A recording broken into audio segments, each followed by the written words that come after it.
بدل رہا ہے. خواجہ صاحب یہ انتخابات والا کیس لگا ہوا ہے، آپ کیا سمجھتے ہیں انتخابات کل عدم ہونے جا رہے ہیں؟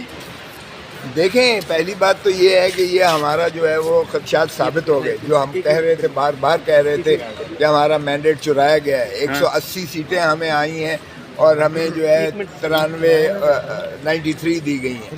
تو وہ بات تو ہماری ثابت ہو گئی. اب اگر یہاں کمشنر صاحب کہہ رہے ہیں تو مجھے حیرت ہوتی ہے، ان کی عقل پر بھی حیرت ہوتی ہے کہ یہ کہتے ہیں جی کمشنر کا تو کوئی کام ہی نہیں تھا، کمشنر کا تو کوئی کیا بات ہے. یعنی ڈپٹی کمشنر اس کے نیچے آتا ہے، اسسٹنٹ کمشنر اس کے نیچے آتا ہے، تحصیلدار ADC جی اس کے نیچے آتے ہیں، جو پریزائڈنگ آفیسر اور پولنگ آفیسرز تھے.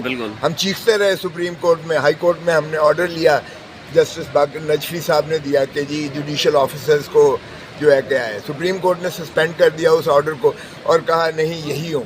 تو ان کا حشر دیکھ لیا آپ نے.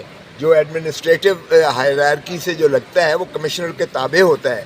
کمشنر ڈویژن کا جو ہے سربراہ ہے، اس کے نیچے ہوتے ہیں ڈپٹی کمشنر، ADC نیچے ہوتے ہیں، AC نیچے ہوتے ہیں اس کے. تو جب ان کو بنایا گیا تھا ریٹرننگ آفیسرز، تو ریٹرننگ آفیسرز نے جو حشر کیا، ظاہر ہے کہ وہ کمشنر خود کہتا ہے کہ میں شرمندہ ہوں. اور جب وہ روتے تھے جب میں ان کو حکم دیتا تھا کہ آپ اس طرح سے تبدیل کرو. ہم نے 70 ہزار جو ہے ووٹ کے سے جیتنے والوں کو ہم نے ہرایا. اور میں اس نے ندامت سے کہا کہ مجھے سزا جو مرضی دی جائے، لیکن اس نے کسی اور کے نام بھی لیے. اور میں سمجھتا ہوں کہ یہ بہت ہی سنگین بات ہے، جس سے ظاہر ہو گیا کہ پاکستان تحریک انصاف کے مینڈیٹ اور عوام کے مینڈیٹ پہ ڈاکہ مارا گیا.